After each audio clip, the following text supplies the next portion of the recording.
Deep in the city of Nagoya, behind vermilion gates and sacred rope barriers, sits a shrine that holds what may be nothing at all. Inside the Atsuta Shrine rests one of Japan's 3 imperial regalia, the legendary sword, Kusanagi no Tsurugi, wrapped in layers of consecrated cloth, sealed inside a locked chest, hidden within an inner sanctum that no camera has ever entered. No photograph exists. No detailed description has been recorded. And perhaps most unsettling of all, it is entirely possible that no living person, not even the Emperor of Japan himself, has ever truly laid eyes upon it. This is not the secrecy of a government covering up a scandal. This is not a conspiracy. This is official policy, sanctioned by divine tradition, enforced by religious authority. The sword, if it exists, remains hidden as a matter of sacred law. Shinto priests who guard the shrine do not look upon it. When the blade must be moved, it travels in its sealed container, untouched and unseen. The Imperial Household Agency refuses all requests for examination, all scientific inquiry, all attempts at verification. They do not merely decline to show the sword. They suggest that the very desire to see it represents a fundamental misunderstanding of what the object actually is. So we must ask the question that sits at the heart of this mystery, the question that no one in authority will answer directly. What happens when a nation's most sacred treasure might not exist at all? What happens when divine legitimacy rests upon an object that cannot be proven, cannot be verified, and perhaps has not been real for over 800 years? The Japanese imperial system, the world's oldest continuous hereditary monarchy, derives its authority from these 3 sacred objects, the mirror, the jewel, and the sword. But what if one of them drowned in the ocean centuries ago, pulled beneath the waves by the weight of its own impossible legend? The curse, they say, began the moment the blade was taken from the dragon's tail. The drowning emperor was only the beginning. In the oldest written chronicles of Japan, preserved in the 8th century text known as the Kojiki, there exists an origin story so disturbing, so fundamentally wrong, that it has troubled scholars and priests for over a millennium.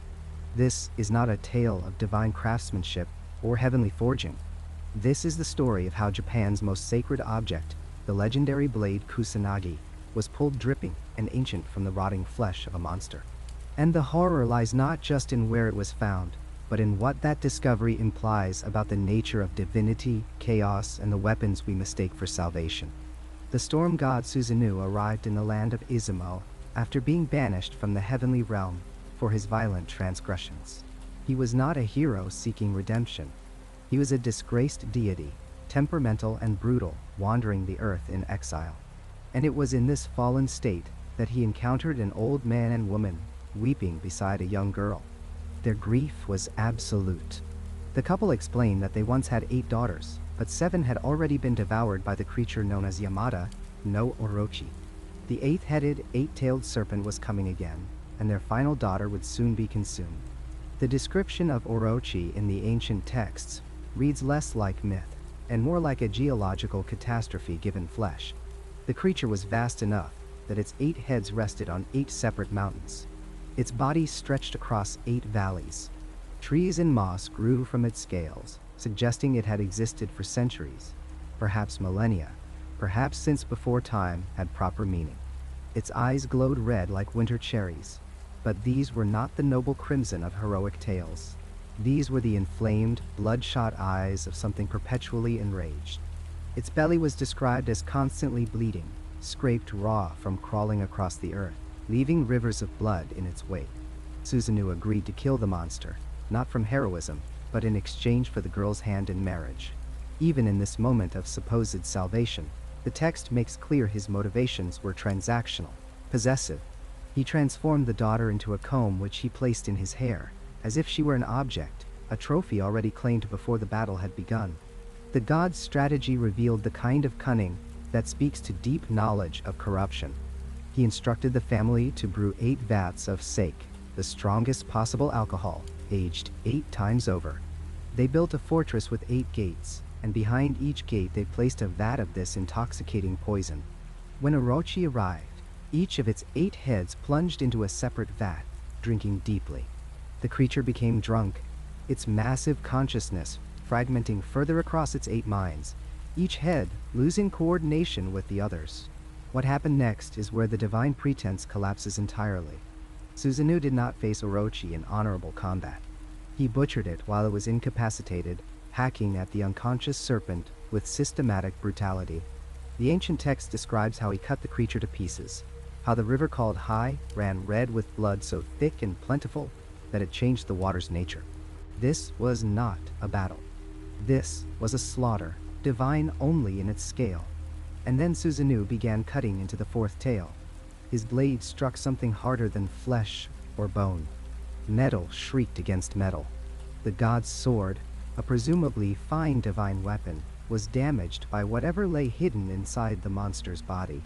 He cut more carefully now, peeling back layers of ancient flesh that had calcified around something even older.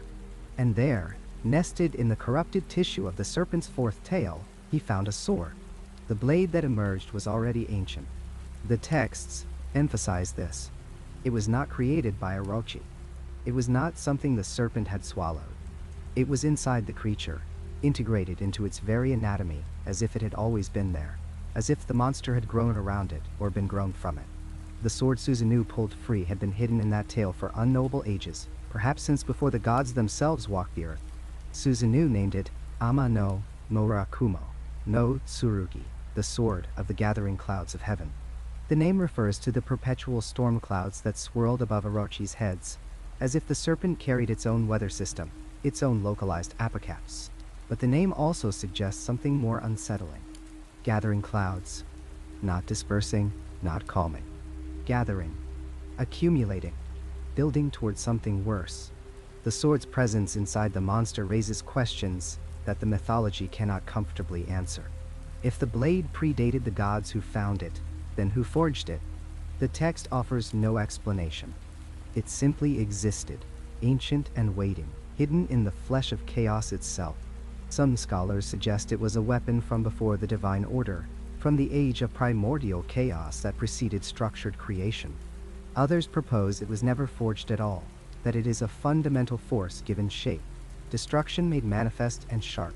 Consider what this means for the spiritual foundation of Japan, the nation's most sacred treasure, one of the 3 imperial regalia that legitimizes the emperor's divine right to rule, was extracted from a monster, not gifted by benevolent heavens, not crafted by noble hands, cut from the rotting innards of a creature of pure chaos and eternal hunger. The sword that symbolizes imperial authority and divine mandate came from inside something that represented everything opposite to order, civilization, and heaven. The original name, Ama no Murakumo no Tsurugi, would later be changed to Kusanagi no Tsurugi, the grass-cutting sword, after the warrior prince Yamato Takeru used it to cut down burning grass and turn back an assassination attempt. But that sanitized later name cannot erase the horror of its origin. It cannot undo the knowledge that this blade, this holy object, emerged from corruption. There is a concept in the study of sacred objects called the numinous, the quality of something being simultaneously holy and terrible, worthy of worship and worthy of dread. The philosopher Rudolf Otto described it as mysterium tremendum, a mystery that causes trembling. Kusanagi embodies this perfectly. It is venerated and feared, kept locked away in the inner shrine at Atsuta, never displayed, never seen. Even the emperor, descended from the goddess Amaterasu herself, does not look upon the actual blade. What is shown in ceremonies is a replica, because the real sword is considered too dangerous, too heavy with power and wrongness to expose to mortal sight.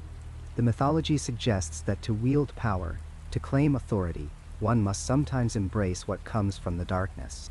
Susanoo did not hesitate when he found the blade in Orochi's tail. He did not question its wrongness, or refuse to touch something so tainted. He claimed it immediately, and presented it to Amaterasu, the sun goddess, his sister, as an offering of reconciliation. And she accepted it. The heavens accepted this gift that came from inside a monster. They integrated it into their sacred treasures. They built their authority, in part, on a weapon that should not exist. This is the shadow truth at the heart of Japanese imperial mythology. Legitimacy and chaos are not opposites. They are intertwined. The sword that symbolizes divine order was forged, or born, or manifested in the belly of disorder. It suggests that power itself might be inherently corrupted, that there is no authority without some foundational violence, no sacred object without a profane origin. The fact that the sword was ancient, when discovered, adds another layer of existential dread. If it predated the gods, then it predates meaning itself, predates the structure that gods represent. It is older than purpose, older than intention. It simply is, the way a stone is, or the way entropy is. It exists without justification, a primordial fact of reality that even deities must acknowledge and accommodate. Witnesses who claim to have sensed the blade's presence, priests who have performed rituals near the sealed shrine, describe a feeling of weight that has nothing to do with physical mass. They speak of density, as if the air around the sword's resting place is thicker, harder to breathe, heavy with something that preceded oxygen and will outlast it. The blade gathers more than clouds. It gathers dread. It gathers the acknowledgement that beneath every civilization, beneath every divine order, there writhes something older, something that cannot be killed, but only contained, only cut open and plundered for the weapons it has harbored in its flesh. And perhaps that is the true horror of Kusanagi. Not that it came from a monster, but that we needed it to. That we required something from beyond the boundaries of divine goodness to secure our kingdoms and validate our rulers. The sword from the serpent's tail stands as eternal testimony to a disturbing truth, that the tools of order must sometimes be stolen from the arsenal of chaos, and that the blade which protects us may be the same blade that should terrify us, ancient and unexplained, wading the darkness of the fourth tail. Gathering clouds, gathering powers, gathering power, gathering the end of all things into its edge. In the misty reaches of Japan's ancient past, long before the empire had fully taken shape, a prince walked through fire and emerged transformed. Not by the flames themselves, but by the blade he used to escape them. His name was Yamato Takeru, and the weapon that saved his life would ultimately consume his soul. The prince had not always been a creature of violence and shadow. Born as the son of Emperor Keiko in the 1st century of the Common Era, the boy who would become Yamato Takeru showed early signs of extraordinary strength and cunning. But there was something else too, something that made even his father uneasy. A coldness in his eyes, a readiness for brutality that seemed to exceed what the situation demanded. When the emperor ordered his son to bring his older twin brother to dinner, after the brother had repeatedly failed to appear, the young prince complied. But what he delivered to his father's court was not a chastened sibling. According to the chronicles, he had torn his brother limb from limb, wrapped the pieces in a mat, and discarded them without ceremony or remorse. This was not the action of a civilized prince. This was something primal, something hungry. Frightened by his own son's capacity for violence, Emperor Keiko sent the prince away on dangerous missions, hoping perhaps that distance would cool the boy's fevered blood, or that an enemy's blade would solve the problem permanently. Instead, these campaigns only honed the young man's appetite for conquest and death. He became Yamato Takeru, the brave of Yamato, a name that would echo through centuries. But bravery and brutality often wear the same face in ancient tales. Before embarking on his eastern campaigns, the prince visited his aunt, the high priestess Yamato Haim, at the grand shrine of eyes. She was keeper of sacred treasures, guardian of divine mysteries, and she knew the weight of what she was about to entrust to her nephew. From the shrine's inner sanctum she brought forth the Kusanagi no Tsurugi, the grass-cutting sword, though it bore a different name then. The blade had been pulled from the corpse of an 8-headed serpent by the storm god Susanoo himself, and it hummed with divine power. Some who had been near it claimed they could hear whispers emanating from the steel, words in no human language, promises and threats woven together like strands of silk and spider's web. Yamato Haim's hands trembled as she presented the sword to her nephew. The chronicles record that she spoke to him with unusual urgency, her voice carrying a warning that seemed to come from somewhere beyond herself. The sword must never leave his side, she told him. Not in battle, not in rest, not in the deepest sanctum of his private chambers. The blade and the bearer must remain inseparable, or catastrophe would follow. She did not specify what form this catastrophe might take, but her eyes, witnesses claimed, held a haunted quality, as if she had seen visions of futures best left unspoken. The prince accepted the sword with confidence bordering on arrogance. He was young, strong, favored by the gods, or so he believed. What could he possibly have to fear? He strapped the blade to his side and set forth on his campaigns, and for a time, it seemed his confidence was justified. Victory followed victory. His enemies fell before him like wheat before the scythe. But those who traveled with him began to notice changes. The true naming of the sword came during what appeared to be a diplomatic mission to the province of Suruga. The local chieftain, a man named Takeru's father, had ordered pacified through negotiation rather than force, invited the prince to hunt in the wide grasslands that stretched across the region. It was meant to be a gesture of goodwill, a hunt between potential allies. The prince accepted, perhaps suspecting nothing, or perhaps suspecting everything and welcoming the challenge. The chieftain led Yamato Takeru deep into the tall grass that grew higher than a man's head in places, grass that whispered and rustled with every breath of wind. Then, at a prearranged signal, the chieftain's men set the grassland ablaze.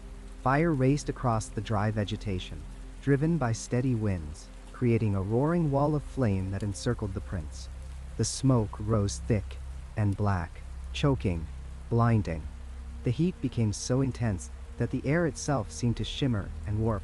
The chieftain and his men retreated to safe ground, certain they had trapped the emperor's troublesome son in an inescapable death. But the prince did not panic. Instead, he drew the divine sword his aunt had given him. And here the accounts take on an otherworldly quality. Some say the blade moved of its own accord, that the prince merely held it while the sword itself did the cutting. Others claim the prince swung with superhuman speed, his arms becoming a blur, the blade singing through the air with a note like a temple bell. The sword cut through the burning grass, creating a widening circle of safety around the prince. But it did more than that. Witnesses from a distance swore the blade also cut the wind itself, turning the flames back upon the chieftain's men, sending the fire racing in the opposite direction with unnatural speed and ferocity. The screams of the burning men echoed across the grassland. The chieftain and his followers died in the flames they had meant for the prince, their bodies blackened and twisted, their final moments filled with the agony of being consumed by their own treachery. Yamato Takeru walked out of the smoke and ash untouched, but something in his expression had changed. His eyes, those who survived to tell the tale reported, held a new light. Not the light of triumph or relief, but something colder, something that suggested he had heard a voice in the flames, a voice that whispered secrets and made promises. From that day forward, the prince called the blade Kusanagi, the grass cutter, in memory of how it had saved his life. But perhaps it would have been wiser to remember it as the Oathmaker, or the Soulbinder, because something passed between man and sword in that circle of fire.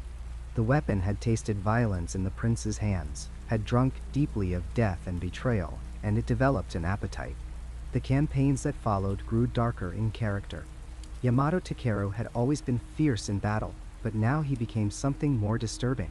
He sought out conflicts where none existed. He interpreted neutral statements as challenges requiring bloodshed. His strategies, once cunning but proportionate, became exercises in excessive brutality. When subduing the Eastern barbarians, as the chronicles called them, he did not merely defeat opposing forces, he annihilated them. Entire villages disappeared from the historical record after encountering the prince and his blade. His own men began to fear him, not for his anger, but for something worse. For the moments when he seemed almost joyful in the midst of carnage, when his laughter would ring out across battlefields slick with blood. Officers who served under him reported increasingly strange behavior. The prince would speak to the sword when he thought himself alone, holding conversations with the blade as if it were a trusted advisor. He would wake in the night and draw Kusanagi, standing guard against threats no one else could see, enemies that existed only in his fevered mind. His paranoia grew with each passing month. He suspected betrayal in every friendly gesture, poison in every meal, assassins in every shadow. And perhaps most disturbing, he began to crave battle the way a starving man craves food. On the rare occasions when peace threatened to break out, he would grow agitated, restless, his hand constantly moving to the sword's hilt. fingers twitching with the need to draw it. Those closest to him whispered that the prince was going mad, that some curse had settled upon him. But others noted that his madness seemed to wax and wane with his proximity to the sword. When he wore it, he was fierce and unpredictable. On the rare occasions he removed it for cleaning or ceremony, he would seem briefly more like his old self, confused by his own recent actions, troubled by fragmented memories of things he had done, but could not quite remember deciding to do. The end came during what should have been a routine campaign against the deity of Mount Ibuki. The chronicles describe this entity as a great white boar, though whether this was a physical creature, a spirit, or something else entirely remains unclear. What is certain is that Yamato Takeru, flush with victories and perhaps starting to believe himself truly invincible, made a fatal decision. He left Kusanagi behind. Whether it was arrogance, forgetfulness, or some last vestige of his original self trying to break free from the sword's influence, the prince departed for Mount Ibuki without the blade. He left it with his wife, Lady Oto Tachibana, telling her he would need no sword to defeat a mere animal deity. He would prove his strength with his bare hands, would demonstrate that his victories came from his own power rather than from a divine weapon. His aunt's warning given so many years before echoed unheeded in the space between past and future. The sword must never leave his side. The white boar of Mount Ibuki met the prince on a lonely mountain path. According to the tales, the creature was massive, larger than any natural animal, with eyes that held an intelligence that was distinctly not animal at all. The prince, confident even without his blade, declared he would kill the boar on his return journey and walked past it. But the boar transformed, revealing its true nature. A hailstorm struck, though the sky had been clear moments before. Ice fell from the heavens like divine judgment, each stone the size of a fist, each impact a punishment. The prince, unprotected by divine steel, was battered by the storm. He survived the initial assault, but was gravely wounded and disoriented.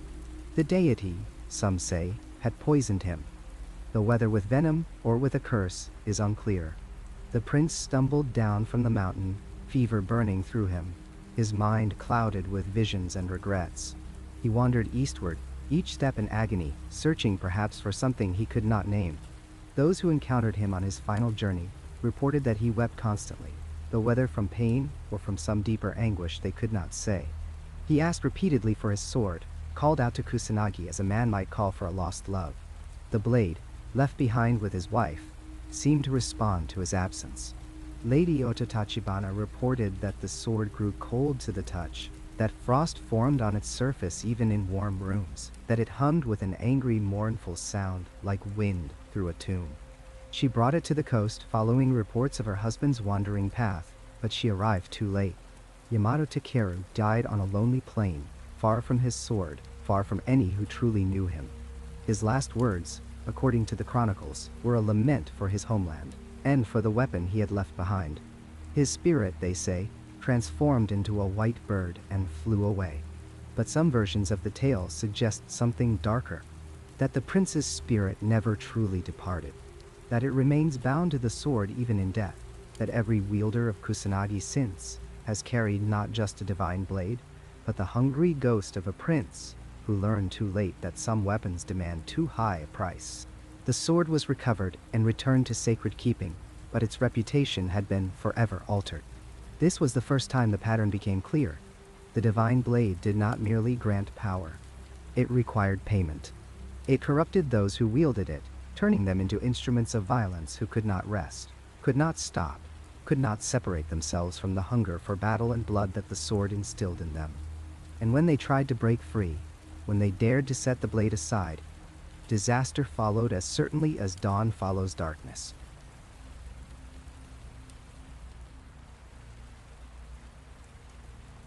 The flames that consumed the Imperial Palace in Kyoto on the 28th day of the 4th month of 1185 did more than destroy buildings. They may have incinerated the truth itself, or perhaps they merely provided convenient cover for a deception that had already been in place for centuries. What we know for certain is that on that spring night, during one of the most chaotic periods of the Genpei War, the heart of imperial power burned, and with it supposedly went the most sacred sword in Japan. But the more closely historians examine the records from that night, the more the official story unravels into contradictions, impossibilities, and suspicious silences. The Kusanagi no Tsurugi, the legendary grass-cutting sword pulled from the tail of an 8-headed serpent by the storm god Susanoo, had been one of the 3 imperial regalia for over a millennium. These objects, the sword, the mirror, and the jewel, were not mere symbols of authority. They were the physical proof of the emperor's divine descent from the sun goddess Amaterasu. Without them, the entire theological foundation of imperial rule became questionable. The regalia were so sacred that no one, not even the emperor himself, was permitted to look upon them directly. They remained wrapped in layers of silk, sealed in boxes, protected by ritual and taboo. According to official records, the Kusanagi was housed in the imperial palace in Kyoto in 1185. The Taira clan, facing imminent defeat by the Minamoto forces, had taken the child Emperor Antoku and fled toward the western provinces. Before departing, they supposedly took the 3 sacred regalia with them. But here the historical record begins to fracture. Some documents state that all 3 objects left the palace with the fleeing Taira. Others claim the sword remained behind. Still, others suggest that what the Taira carried was not the original at all, but a replica that had been substituted years, perhaps centuries, earlier. When the fire broke out that night, eyewitness accounts describe a blaze of unusual intensity and speed. The wooden palace structures, ancient and dry, should have burned readily enough, yet multiple chroniclers noted that the fire seemed to concentrate in certain areas with almost deliberate focus. The residential quarters of the emperor, the administrative buildings, and crucially, the inner sanctum where the regalia were kept, all burned with particular ferocity. By dawn, vast sections of the palace complex had been reduced to ash and charred timber. In the immediate aftermath, the Minamoto forces who had been advancing on Kyoto arrived to find smoking ruins. They questioned survivors, searched through the debris, and attempted to account for what had been lost. The mirror and the jewel were confirmed to be with the Taira and the fleeing emperor. But the sword's location became a subject of immediate confusion. Some palace officials insisted it had been taken by the Taira. Others claimed it had been moved to a safer location before the fire. A few whispered that it had been in the palace and was now lost forever, consumed by flames that should not have been able to destroy a sacred object forged by the gods. The contradictions in the historical record are striking. The Azuma Kagami, a chronicle compiled by the Minamoto shogunate, states that the sword was definitely taken by the Taira and later lost at the Battle of Dan-no-ura, when the child emperor and his Taira guardians drowned themselves rather than face capture. The Hike Monogatari, the epic tale of the Taira clan's rise and fall, tells a different story, suggesting the sword had already been replaced by a copy long before the Genpei War began. Other sources hint that the real Kusanagi had been lost centuries earlier, possibly during a storm, when the legendary warrior Yamato Takeru used it to cut grass and control wind, or even further back, in one of the many palace fires and disasters that punctuated Japanese history. What makes the 1185 fire particularly suspicious is what happened next. Within months, despite the chaos of ongoing civil war, despite the displacement of the imperial court and the scattering of palace officials, a sword was produced and declared to be the Kusanagi. It emerged not from the sea where the Taira had drowned, not from the ruins of the palace, but from the Atsuta Shrine in Nagoya, where a copy of the sword had supposedly been kept since ancient times. This sword was quickly accepted as the legitimate regalia without any verification process, without any examination, and with an almost desperate speed that suggested the imperial court could not afford any gap in the regalia's continuity. The prohibition against examining the regalia became even more absolute after this point. While the objects had always been sacred and hidden, the taboo against viewing them intensified to an almost paranoid degree. Even emperors were discouraged from looking upon the sword. The boxes containing the regalia were wrapped in additional layers of protection. Priests who served at the shrines where they were kept were sworn to secrecy about every detail of their duties. Anyone who suggested that the regalia might be examined, authenticated, or even described in detail was silenced quickly and firmly. This raises the most troubling question. Why would the imperial house, an institution built on tradition and legitimacy, accept a potentially false sacred object, and then go to extraordinary lengths to prevent anyone from discovering the truth? The answer lies in understanding what the regalia meant to imperial authority. In the Japanese political system, the emperor's right to rule did not come from military might, from popular consent, or from administrative capability. It came exclusively from divine descent, and the physical proof of that descent was the 3 sacred objects given by the gods to the imperial line. Without the complete regalia, the emperor's claim to the throne became merely a political assertion rather than a cosmic certainty. Consider the position of the court officials in the late 12th century. The imperial institution had already been weakened by centuries of military dominance by samurai clan. Real power resided with shoguns and warlords, not with the emperors who were increasingly reduced to ceremonial figureheads. The one remaining source of imperial authority was religious and symbolic, the unique claim to divine legitimacy through the regalia. To admit that the Kusanagi had been lost or destroyed would be to surrender the last pillar of imperial significance. It would transform the emperor from a sacred being into merely another nobleman, distinguished only by genealogy and tradition, not by divine mandate. The conspiracy, if that is what it was, would have required extensive coordination. Palace officials would need to agree on a single story, despite the confusion of war and fire. Priests at Atsuta Shrine would need to participate in elevating their replica to the status of the original. Successive emperors would need to maintain the fiction, never publicly acknowledging doubts about the sword's authenticity. Court chroniclers would need to write histories that obscured the contradictions, or at least made them ambiguous enough to allow multiple interpretations. And all of this would need to continue not for years or decades, but for centuries, with each generation of insiders maintaining the secret and inducting the next generation into the necessary deception. Is such a long-term conspiracy even possible? History suggests it might be. The Vatican maintained complex secrets about various relics for centuries. The French royal court concealed the true parentage of various heirs. The British crown weathered questions about legitimacy and succession through careful management of historical narrative. When the stakes are high enough, when the survival of an institution depends on maintaining a particular story, humans have shown remarkable capacity for coordinated discretion across generations. The fire of 1185 provided perfect cover for such a deception, whether intentional or simply opportunistic. In the chaos of war, in the destruction of records and displacement of officials, in the general confusion about who had what and where things were, substituting a replica for a lost original would have been relatively straightforward. The very sacredness of the object worked in favor of the conspiracy. Because no one was allowed to examine the sword anyway, because it remained wrapped and sealed, because viewing it was forbidden, there was no way for anyone to challenge the authenticity of whatever object was produced from Atsuta Shrine. Some modern historians have attempted to investigate the regalia's authenticity through indirect means. They have studied the dimensions of the boxes that contain the objects, the weight reported by those who carry them in ceremonies, the vague descriptions provided by the handful of people who have glimpsed them accidentally. These investigations have produced intriguing inconsistencies. The sword box appears to be shorter than ancient descriptions of the Kusanagi would require. The weight seems too light for a bronze sword of the purported age.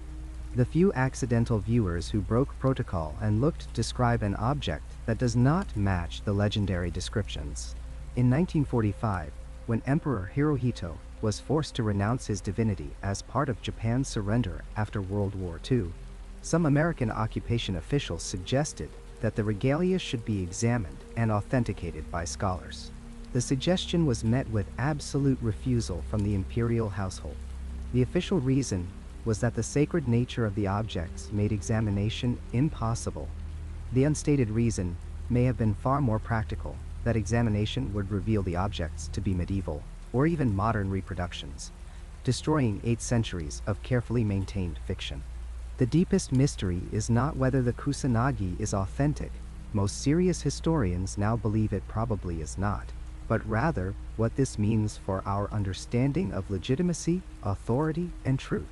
If the imperial house has indeed perpetuated a deception for 800 years, Does that make the institution fraudulent, or does it demonstrate a profound understanding that symbols and stories can be more powerful than material reality? Perhaps the real Kusanagi, the one with power and meaning, is not a physical object at all, but the belief in that object, the continuous faith maintained across centuries that the Regalia exists and confers divine legitimacy. The fire of 1185 may have destroyed a sword, or it may have consumed records that would have revealed the sword was already gone. What survived, and what matters, is the story of the sword, the belief in its continued existence, and the system of power built on that belief. Whether the object sleeping in its sealed box in the Imperial Palace is a bronze blade from the Age of Gods, or a medieval replacement, or even a modern reconstruction, becomes almost irrelevant. The true Regalia is the faith itself, and that has never been broken, never been lost, never been destroyed by any fire. The waves of the Shimonoseki Strait rose and fell with an unusual violence on the 24th day of the third month in 1185. The waters churned dark and restless that morning, as if the sea itself sensed what was coming. Two fleets faced each other across the narrow channel, and the fate of an empire hung in the balance. On one side, the Minamoto clan, hungry for victory and vengeance. On the other, the once mighty Taira, their power crumbling, their ships outnumbered, their doom written in the blood-red sky that witnesses claimed stretched across the horizon that dawn. Aboard the Taira flagship, a small child stood at the center of everything. Emperor Antoku was only 7 years old. His face was painted white in the court tradition, his robes heavy with imperial silk and gold thread. He did not understand the desperate fear in the eyes of his attendants, the way the women wept as they dressed him that morning. He did not know that his own family had already decided he would not live to see sunset. The battle began with arrows darkening the sky, thousands of them, falling like deadly rain upon the Taira vessels. The clash of steel on steel, the screams of dying men, the crack of breaking wood, all of it merged into a symphony of destruction. Ship rammed against ship. Blood ran across the decks and mixed with seawater, turning the strait into something that looked like a wound opened in the earth itself. The Taira had once been unstoppable. They had controlled the imperial court for generations, their wealth beyond measure, their influence absolute. But now their ships burned. Now their warriors fell. The tide of the battle, like the tide of the strait itself, turned against them with merciless certainty. By midday, it was clear that the Minamoto would win. By early afternoon, it was clear that no Taira warrior would be shown mercy. The victors wanted total annihilation. They wanted to erase the Taira name from history itself. Kenraimon, the child emperor's mother, watched the carnage spread across the water. She knew what capture would mean. The Minamoto would parade her son through the streets in chains. They would humiliate him, strip him of his divinity, perhaps torture him before the final execution. The imperial bloodline would be mocked and degraded. Everything sacred would be profaned. She could not allow it. She would not allow it. But it was Nei no Amaya, the emperor's grandmother, who made the final, terrible decision. She was the widow of Taira no Kiyomori, the woman who had seen her family rise to unimaginable heights and now witnessed their absolute destruction. She gathered the imperial regalia, the 3 sacred treasures that legitimized the emperor's divine right to rule. The mirror, Yada no Kagami, the jewel, Yasakani no Magatama, and the sword, the legendary Kusanagi no Tsurugi, the blade that Susanoo himself had pulled from the tail of the 8-headed serpent, the weapon that proved the emperor descended from the gods themselves. Witnesses who survived the battle, and there were few among the Taira, later described what happened next with voices that shook. They spoke of how Nioiu no Na tied the sacred regalia to her body with silk cord. They described how she lifted the child emperor into her arms. 7 years old, too young to understand death, too young to grasp that his own grandmother was about to murder him. She held him close and whispered to him. Accounts vary on her exact words, but most sources agree on their essential meaning. She told him there was another capital beneath the waves. She told him it was more beautiful than any palace on earth. She spoke of underwater gardens where he would play, of halls made of coral and pearl. She made death sound like a journey to somewhere wonderful, somewhere safe, somewhere far from the screaming chaos that surrounded them. The child asked where they were going. Some say he smiled, trusting her completely. Others claim he began to cry, sensing something wrong in her trembling voice. But before he could resist or understand, she stepped to the edge of the ship. The enemy vessels were closing in. Grappling hooks flew through the air. Minamoto warriors prepared to board, and no Ima jumped. The grandmother and the child emperor plunged into the Shimonoseki Strait, locked in an embrace. The weight of the sacred regalia, tied to their bodies, pulled them down into the depths with horrifying speed. The child's small hands reached upward toward the surface, toward the light, toward light. Then the dark water closed over them both, and they were gone. Other members of the Imperial family followed. Court ladies threw themselves from the ships rather than face capture. They jumped in clusters, their elaborate robes billowing like strange flowers before the water soaked them and dragged them under. The surface of the strait became littered with floating bodies, with silk and jewels and the wreckage of an entire clan's annihilation. Hundreds drowned themselves that day. The water was so thick with corpses that witnesses claimed you could have walked from ship to ship across the bodies of the dead. But it was the loss of Kusanagi that transformed military defeat into cosmic catastrophe. The sword was not just a weapon. It was proof of heaven's favor. Without it, the emperor, any emperor, was just a man. Without it, the divine mandate was broken. The connection between the gods and the throne was severed. And now it rested somewhere on the ocean floor, tied to the corpse of a drowned child. The Minamoto forces, even in their moment of triumph, understood the magnitude of what had been lost. They immediately organized search parties.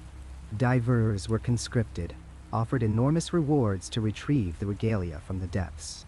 The mirror and jewel, they claimed, were recovered. But the sword was gone. The divers who went down into the Shimonoseki Strait came back with stories that chilled the blood of even hardened warriors. They spoke of unnatural currents in the depths, of water that moved against all natural laws, pulling them down, pushing them away from certain areas.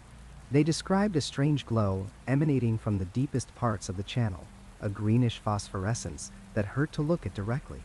Some claimed they saw the small figure of a child down there in the darkness, still clutching the sword, his eyes open and staring, his mouth moving as if speaking words that created the currents themselves. One diver surfaced screaming.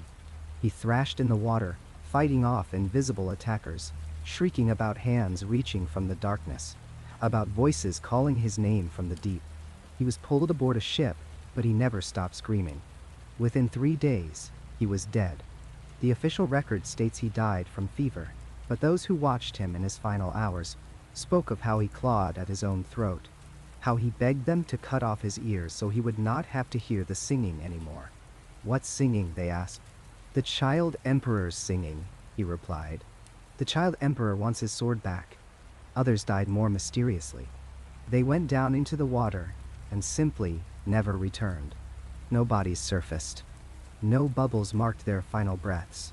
They vanished into the depths as completely as if they had never existed. After 24 divers had disappeared or died, the search was quietly abandoned. The official declaration was made. The mirror and jewel had been recovered. The sword would be replaced. A new Kusanagi, they announced, had been forged to substitute for the lost original. But everyone knew this was a lie. Everyone understood what had really happened. The true Kusanagi, the blade that had killed the serpent, the sword that carried the mandate of heaven itself, was gone. It rested with a murdered child at the bottom of the Shimonoseki Strait, and all the power of the new regime could not retrieve it. In the years that followed, strange phenomena plagued the strait. Fishermen reported unusual catches in the waters where the battle had occurred. They pulled up nets filled with fish that had been dead for weeks, but showed no signs of decay. They found objects that should not exist at those depths, clothing and weapons perfectly preserved, still bright and untarnished despite years underwater. Some claimed to see lights beneath their boats at night, moving with purpose, as if something down there was still searching for something. The local population began to whisper about curses. Ships that passed over the battlefield site experienced sudden, violent storms even when the weather was clear moments before. Sailors fell ill with mysterious ailments, wasting diseases that no physician could cure. Women who lived near the strait began reporting dreams of a small boy in emperor's robes, standing at their bedsides, asking them to help him find something he had lost. The dreams were so vivid, so consistent across different witnesses, that temples were erected to appease the spirit of the drowned emperor. The imperial court, now controlled by the Minamoto victors, worked desperately to suppress these stories. They could not allow the population to believe that heaven's mandate had been lost beneath the waves. They created elaborate fictions about the sword's recovery. They commissioned forgeries, blessed them with empty ceremonies, installed them in shrines with great fanfare. But the priests who tended these shrines knew the truth. The sword they guarded was not Kusanagi. It had never touched divine hands. It carried no power except what desperate belief could invest in it. Even today, the Atsuta Shrine in Nagoya claims to house Kusanagi. The inner sanctuary where the sword supposedly rests has not been opened to verification in centuries. No photograph exists. No modern examination has been permitted. When you ask why, the priests offer religious explanations about sacred mystery and divine prohibition. But another explanation exists, darker and more troubling. Perhaps there is nothing in that inner sanctuary to examine. Perhaps the elaborate security, the ancient prohibitions, the absolute secrecy, all of it is theater designed to hide a simple, terrible truth. The real Kusanagi is still at the bottom of the Shimonoseki Strait. It rests in the embrace of a 7-year-old emperor who was murdered by his own family to spare him a worse death. It lies in darkness and cold, surrounded by the bones of the Taira clan, guarded by currents that defy natural explanation and lights that should not exist in those depths. And every attempt to recover it, every diver who went down seeking the blade, met with madness or death or disappearance so complete they might as well have been erased from existence itself. The Battle of Dan-no-ura ended the Taira clan, but it may have ended something far greater. It may have been the moment when Japan lost its connection to the divine, when heaven's mandate sank beneath the waves, and everything since has been an elaborate performance, a national conspiracy to hide the fact that the gods withdrew their favor on that bloody day in 1185. And nothing, not victory, nor ceremony, nor centuries of carefully constructed lies, has ever brought it back. In the heart of Nagoya, surrounded by the gleaming steel and glass towers of modern Japan's fourth largest city, stands Atsuta Shrine. More than 1900 years of unbroken reverence have consecrated this ground, and somewhere within its innermost chambers, protected by layers of cedar wood, sacred cloth, and absolute silence, rests what may be the most significant artifact in Japanese history. Or perhaps nothing at all. The sword called Kusanagi no Tsurugi, the grass-cutting blade, one of the 3 imperial regalia that legitimized the divine right of the emperor to rule. A weapon supposedly pulled from the corpse of an 8-headed dragon in the Age of Gods. The problem, the truly unsettling reality that hangs over this place like morning mist, is that no living person can confirm it actually exists. The shrine's inner sanctum operates according to protocols established centuries ago, rules that have calcified into religious law. The chief priest performs rituals before a series of nested boxes, their surfaces worn smooth by generations of handling, wrapped in silk that has never been unwrapped in recorded history. He bows before these containers. He chants prayers older than the written Japanese language. He makes offerings of rice and sake and salt, but he does not look inside. He is forbidden to look inside. To do so would be sacrilege of the highest order, a violation that would corrupt both the viewer and the viewed. Think about that for a moment. Imagine dedicating your entire life to protecting something you are prohibited from verifying exists. The head priest of Atsuta Shrine inherits a position that stretches back through an unbroken line of caretakers, each one performing the exact same rituals, each one dying without ever knowing if they guarded a priceless relic or an elaborate fiction. The protocols surrounding the sword read like something from a psychological thriller. Access to the inner sanctum is restricted to a handful of priests who have undergone years of purification rites. Before approaching the chamber, they must fast for 3 days. They bathe in ice-cold water drawn from the shrine's sacred well. They dress in white robes that have never been worn before and will be burned immediately after. They speak in whispers, if they speak at all. The chamber itself exists behind multiple layers of barriers. Outer halls give way to inner halls, which give way to forbidden spaces, which finally approach the heart of the shrine, where the boxes rest in eternal darkness. No photographs exist of this space. No diagrams. No detailed descriptions from any reliable source. What happens in that innermost room is known only to the handful of priests who enter it, and they are sworn to a silence more absolute than any state secret. Former priests who have left the shrine speak of the experience in vague, almost traumatized terms. One, interviewed in the 1990s, described approaching the wrapped boxes as the most terrifying experience of his life. Not because of anything he saw or heard, but because of the crushing weight of responsibility, the knowledge that he stood before something that must never be examined, never be questioned, never be proven or disproved. The historical record provides no clarity, only deepening mystery. The last confirmed sighting of the actual blade occurred in the 6th century, when a priest reportedly opened the container and was immediately struck dead for his transgression. Whether this actually happened or serves as a cautionary tale matters less than its effect. For 1400 years, this story has ensured absolute compliance with the prohibition against viewing the sword. Fear maintains the mystery better than any lock. And then came the summer of 1945, when the entire elaborate fiction, or sacred truth, nearly came crashing down.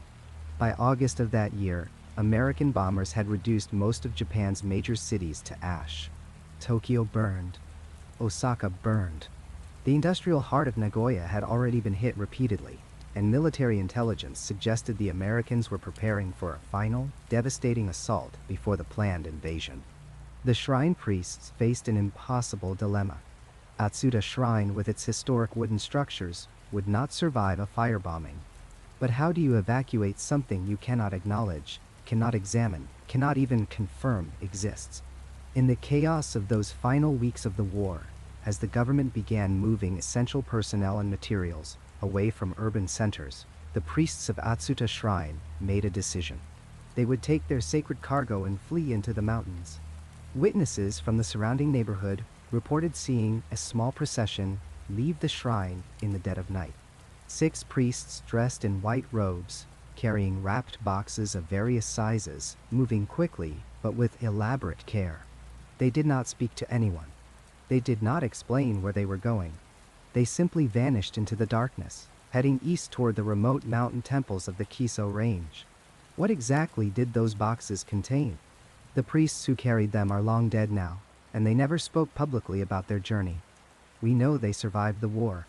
We know they eventually returned to Nagoya and restored the boxes to the rebuilt shrine. But we don't know if they ever looked inside during those desperate weeks in the mountains. We don't know if the danger of losing everything in the firebombing gave them permission, just once, to verify what they were protecting. Local legends from the mountain villages where the priests took refuge tell strange stories. An old woman in Kiso, interviewed in the 1970s, claimed her father had housed the priests for several nights. She remembered them keeping the boxes in the family's Buddhist altar room, never letting anyone approach, taking turns staying awake to watch over them 24 hours a day. She said her father, curious beyond wisdom, tried to peek inside one night. He claimed he saw nothing but more layers of silk wrapping, boxes within boxes, protection within protection, going down so many levels that he gave up trying to see the bottom. Was there anything at the bottom? Her father went to his grave uncertain. The occupation forces that arrived in Japan after the surrender presented an even stranger chapter in this story. American military government officials, tasked with dismantling the ideological foundations of Japanese imperialism, quickly identified the Imperial Regalia as potential targets. These objects formed the mystical core of the Emperor's divine status. If they could be proven to be ordinary swords and jewels and mirrors, perhaps the entire myth could be deflated. Officers from the Counterintelligence Corps began making inquiries about examining the regalia. They sent formal requests through Japanese government channels. They proposed scientific analysis, historical verification, photographic documentation. They suggested that modern, rational examination of these objects could help Japan move past its feudal superstitions and into the democratic future. The response they received was polite, apologetic, and absolutely immovable. No, the regalia could not be examined. No, photographs were not possible. No, even the emperor himself did not look upon these objects directly. They existed in their sealed containers, and there they would remain. What happened next remains murky, buried in classified files and contradictory accounts. Some researchers claim that Douglas MacArthur himself intervened, ordering his officers to drop the matter entirely. The official reason given was diplomatic sensitivity, not wanting to upset the Japanese people during the delicate early years of occupation. But former intelligence officers, speaking decades later, told a different story. According to these accounts, American command received quiet pressure from an unexpected source. High-ranking officials in Washington, people with connections to intelligence services and academic institutions, suggested that some mysteries were better left alone. The regalia served a useful purpose in maintaining social stability in occupied Japan. The emperor had agreed to renounce his divinity publicly, but the symbolic objects helped preserve a sense of cultural continuity that made the occupation easier. More importantly, if American investigators opened those boxes and found nothing, or found obvious fakes, the resulting crisis of faith might destabilize the entire country. Better to leave the boxes closed. Better to let the Japanese believe whatever they needed to believe. And so the investigation stopped. No American official ever examined the contents of Atsuta Shrine. The sword that may or may not exist continued its invisible reign, protected now not just by Japanese religious law, but by American political calculation. The psychological horror of this arrangement cannot be overstated. Imagine being one of those priests, knowing that even the occupying power, even the rationalist Americans with their science and their skepticism, had chosen to preserve the mystery rather than resolve it. Does that validate your faith? Or does it suggest that everyone involved, Japanese and American alike, understood that the truth might be too devastating to reveal? The shrine operates today much as it did before the war. Millions of visitors come each year to pray and pay respects. They stand in the outer courtyards, clap their hands, bow their heads, and direct their prayers toward the inner sanctum. They believe, or hope, or simply follow tradition. Very few think too carefully about what their prayers are actually directed toward. The priests continue their rituals. They approach the wrapped boxes. They perform the ceremonies exactly as prescribed. And they do not look. They will never look. The protocols forbid it, yes, but perhaps something deeper forbids it as well. Perhaps after so many centuries of careful avoidance, the truth has become more terrifying than comforting. Perhaps they fear not what they might find, but what they might not find. In the end, Atsuta Shrine stands as a monument to a uniquely human capability. Our ability to invest objects with meaning so profound that their physical reality becomes secondary. Our capacity for faith so absolute that it transcends evidence, survives war and occupation, and the collapse of empires, persists in sealed boxes that might contain everything or nothing. The sword may be real. It may be the actual blade pulled from the dragon, swung by ancient heroes, sanctified by centuries of imperial authority. Or it may be a story, carefully maintained, protected with the same reverence as any physical object, wrapped in layers of silk and secrecy until the story and the object have become indistinguishable. Either way, the priests will continue their vigil. The boxes will remain sealed, and the mystery will endure, protected not by what it contains, but by what it represents. The terrifying possibility that some truths are too dangerous to know. On the 22nd of October, 2019, the world witnessed an event shrouded in more secrecy than perhaps any other state ceremony in modern history. Emperor Naruhito, the 126th ruler in Japan's unbroken imperial line, underwent the Sukui no Rei, the enthronement ceremony that would transform him from crown prince to living embodiment of the nation itself. But what the public saw was merely theater, carefully choreographed pageantry designed for international consumption. What happened in the hours that followed, behind sealed doors in the most restricted chambers of the imperial palace, remains one of the most jealously guarded secrets in the contemporary work. The ceremony the cameras captured was magnificent. Naruhito ascended the Takamikura, an ornate lacquered throne that stands over 20 feet high, wearing robes that weighed more than 30 pounds and had taken artisans years to create. Foreign dignitaries from nearly 200 countries attended. The rituals performed in public adhered to traditions stretching back over a millennium. Everything appeared transparent, documented, and modern. But this was merely the prologue. What came after exists only in whispers and redacted documents. According to protocol that has never been fully disclosed to the Japanese public, after the public enthronement, Emperor Naruhito was required to meet alone with the 3 Imperial Regalia, the sacred treasures that legitimize the Imperial claim to the chrysanthemum throne. These objects are the mirror Yata no Kagami, the jewel Yasukani no Magatama, and most significantly, the sword Kusanagi no Tsurugi, allegedly pulled from the corpse of the 8-headed serpent Yamata no Orochi by the storm god Susanoo in the Age of Myths. The ceremony was conducted in absolute isolation. No photographs exist. No video recording was permitted. No palace officials were present. No Shinto priests entered the chamber once the emperor crossed the threshold. The details of what transpires during this encounter are classified at the highest levels of the Japanese government, protected under state secrecy laws that carry severe penalties for violation. Think about that for a moment. In an era where nearly every significant event is documented from multiple angles, live-streamed and dissected on social media within seconds, the single most important ritual that transforms a man into an emperor happens in a void of information so complete that it might as well be occurring in another dimension. The media blackout was enforced with extraordinary vigor. Journalists who attempted to investigate the specifics of the ceremony found themselves stonewalled by palace officials who refused to confirm even the most basic details. How long was the emperor alone with the regalia? Which chamber was used? Were there any witnesses at all, even guards stationed outside the door? These questions met only silence, but the silence itself speaks volume. Palace insiders, speaking only on condition of absolute anonymity, have described the preparation for this encounter. The emperor reportedly underwent ritual purification that began days before the ceremony. He fasted.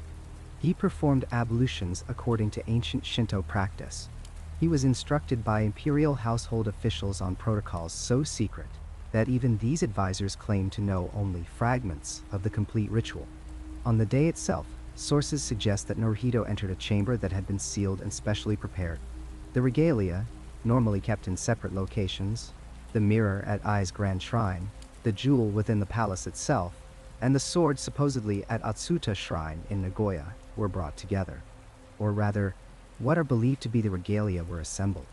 Here is where the foundations of reality begin to crack. The central horrifying truth that haunts this entire ceremony is this: the emperor himself may have no way of knowing whether what he witnessed was authentic. The tradition forbids unwrapping the sacred objects. Kusanagi, in particular, has not been seen unwrapped in documented history. The sword exists in layers of cloth, placed within boxes, which are themselves contained in larger boxes. To unwrap these layers would be sacrilege of the highest order, a violation that could theoretically invalidate the imperial mandate itself. So when Emperor Naruhito stood alone in that sealed chamber, when he performed whatever rituals tradition demanded, when he allegedly spent time in the presence of objects that define his legitimacy as sovereign, he could not verify their existence. He could only have faith. Faith in his predecessors. Faith in the palace, bureaucracy. Faith in a system that demands absolute belief without evidence. Imagine the weight of that moment. You are alone in a room with objects wrapped so thoroughly that they could contain anything or nothing. Your entire claim to authority, the continuation of a bloodline said to descend from the sun goddess Amaterasu herself, rests on the assumption that these wrapped bundles contain what tradition claims. But you cannot look. You must not look. To look would be to doubt, and doubt itself becomes a kind of spiritual contamination. Reports began circulating in the weeks following the ceremony, quiet observations from those who interact regularly with the imperial family, that Emperor Naruhito seemed changed. His demeanor, previously characterized as warm and accessible, had acquired a quality described variously as haunted, distant, or burdened. He appeared, some said, like a man carrying a terrible secret. During public appearances in November and December of 2019, observers noted that the emperor seemed to hesitate before speaking, as though weighing each word with unusual care. His smiles appeared strained. Photographers commented that he had become difficult to capture naturally, that something in his expression had fundamentally shifted. Were these simply the normal adjustments of a man taking on the enormous responsibilities of the throne? Or had something happened in that sealed room?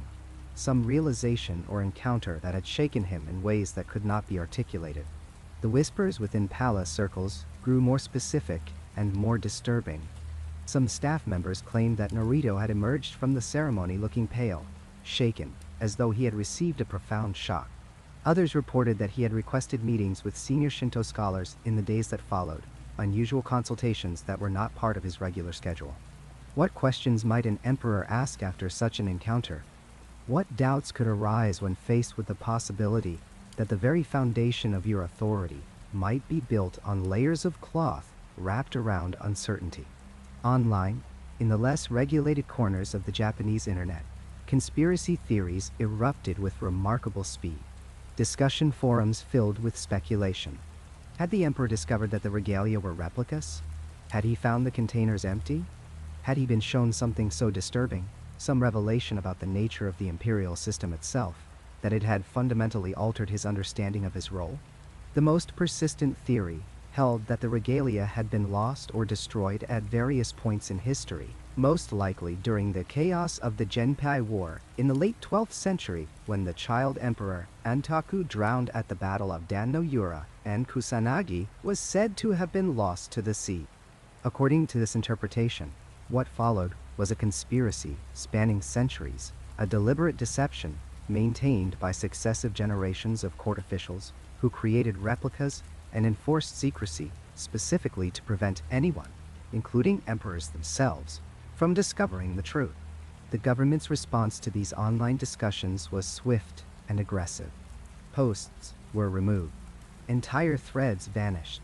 Users who persisted in raising questions about the authenticity of the regalia found their accounts suspended. In some cases, individuals who had shared particularly detailed theories reported visits from police or security officials, ostensibly to discuss unrelated matters, but with clear undertones of intimidation.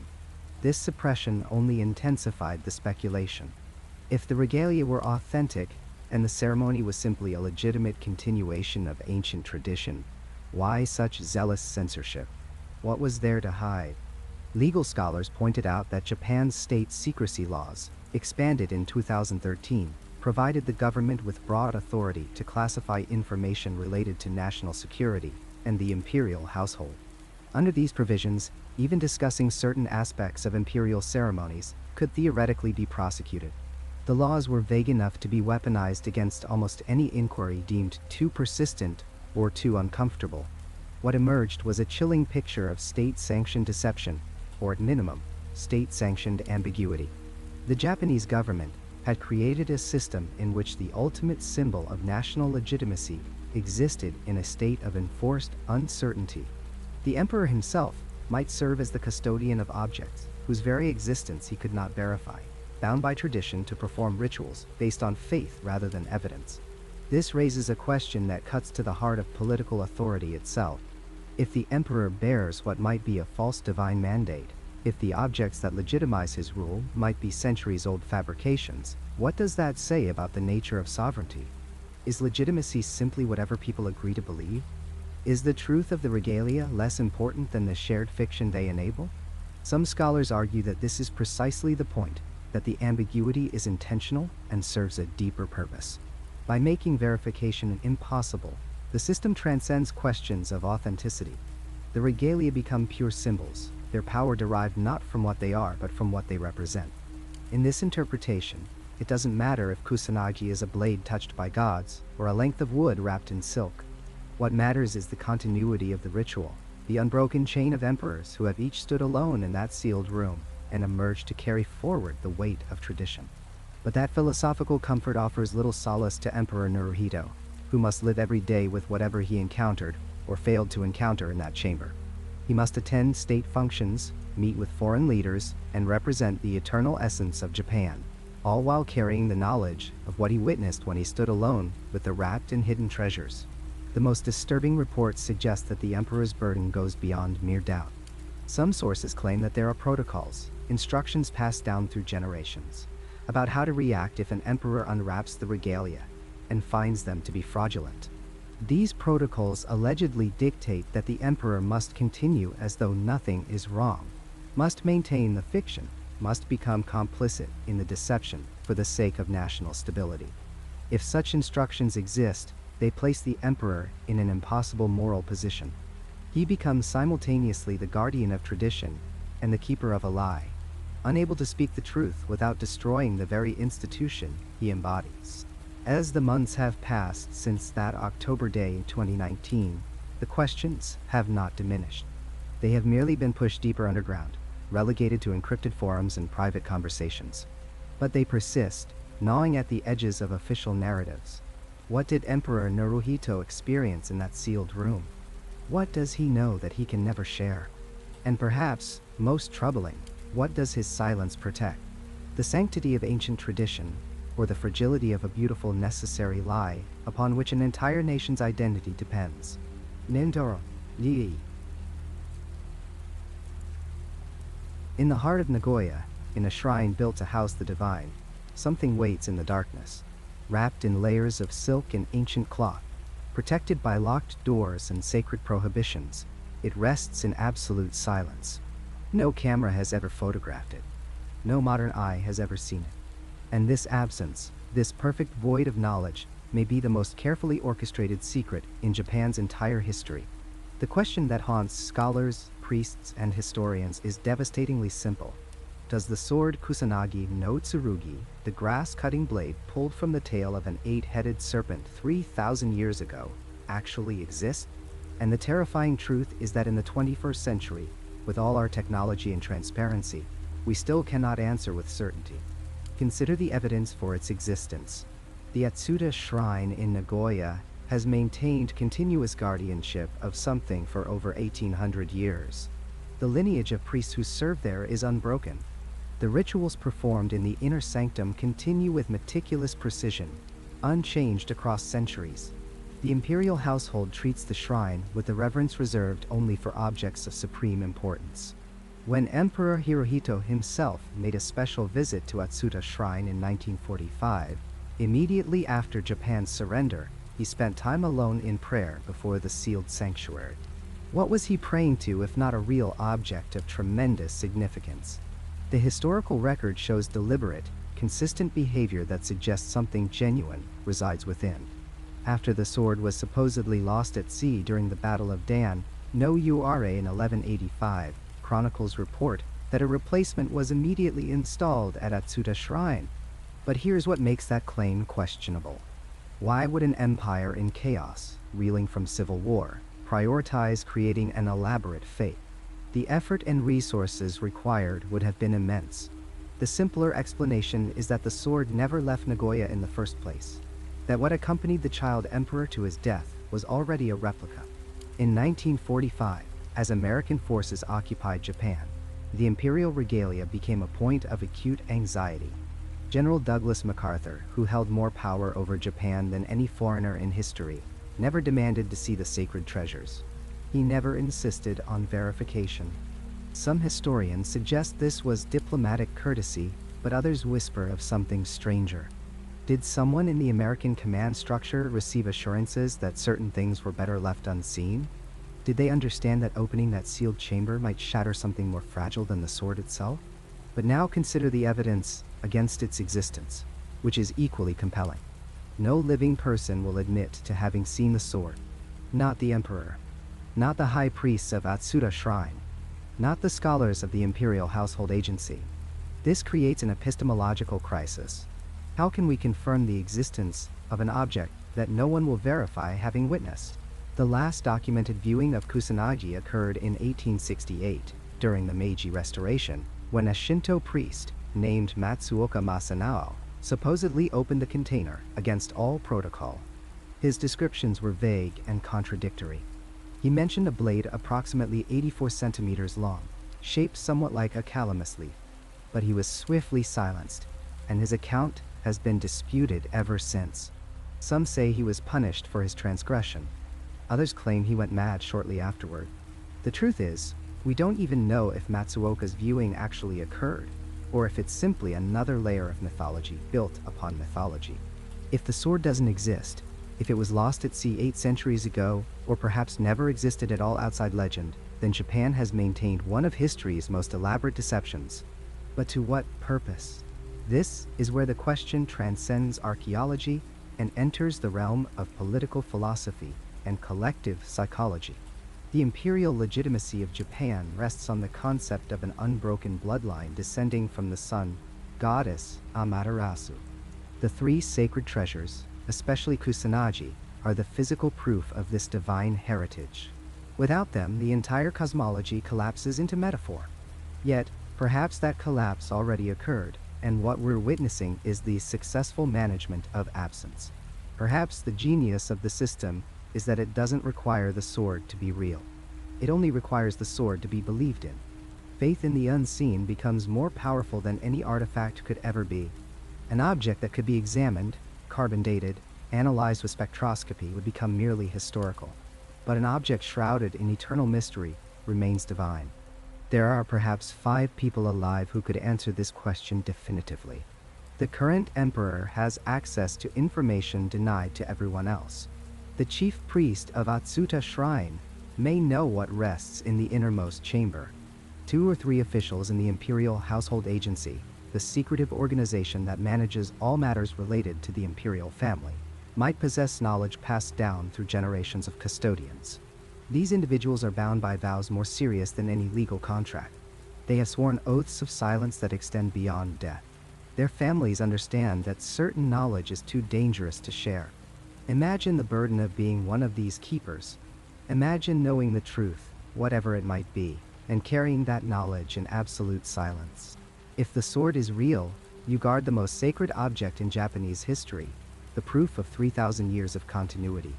If it's not real, you guard something perhaps more important, a necessary illusion that maintains social cohesion for over 125 million people. Either way, the secret must be kept. What makes this particularly chilling is that these keepers will die without ever revealing what they know. There is no deathbed confession waiting, no hidden diary to be discovered. The vow of silence extends beyond the grave because these individuals believe, truly believe, that some truths are too devastating for society to bear. They have made peace with taking the answer into darkness with them. This brings us to the philosophical heart of the mystery. Is faith in an unseen object more powerful than the object itself? History suggests it might be. The actual sword, if examined, might prove to be a well-crafted blade from the Heian period, impressive but not divine. Or it might be crude, disappointing to modern eyes expecting something magnificent. The revelation would diminish it. But the sword we cannot see, the sword that exists only in darkness and devotion, remains perfect. It cannot be tarnished by reality. Japan's stability may genuinely depend on never knowing the answer. The imperial system, stripped of political power after World War II, survives as a symbolic institution. That symbolism draws strength from mystery. The moment the mystery resolves, the symbol weakens. An empty box would be devastating, but so would an ordinary sword. The power exists in the uncertainty, in the space where faith and doubt coexist in perfect tension. Consider what it means that in our age of radical transparency, where satellite imagery can read license plates from space and where secrets are routinely exposed by leaks and investigations, this one secret holds. No WikiLeaks revelation. No investigative journalist's expose. No technological penetration. The darkness around Kusanagi remains absolute. That itself is almost supernatural. So we return to Atsuta Shrine, to that sealed chamber where something waits in the darkness. Wrapped in ancient cloth, surrounded by the accumulated prayers of countless generations, it rests. Perhaps it is a bronze sword, greenish with age, etched with patterns we would recognize as Yayoi period craftsmanship. Perhaps it is a magnificent blade that would take our breath away, proof that the legends understate reality. Perhaps it is fragments, the remains of a weapon broken and preserved, Perhaps it is nothing at all, an empty container maintained with reverence to protect a belief more valuable than any artifact. The greatest terror might be that we will never know. Not because the keepers refuse to tell, but because the truth, whatever it is, has become irrelevant. The object and the faith have merged into something that transcends both. To open the shrine, to look upon what rests within, would not answer the mystery. It would only create a new one. Because once you see what is there, you must ask whether what you are seeing is the truth or simply another layer of protection, another veil placed before the unspeakable. In the darkness of Nagoya, something rests. And perhaps that something is more terrifying than any blade, more powerful than any emperor, more enduring than any empire. Perhaps that something is the recognition that certain questions must remain unanswered, that civilization itself depends on agreed upon mysteries we dare not solve. The sword may be divine, empty, or stranger still, but the silence that protects it is absolutely real and absolutely eternal.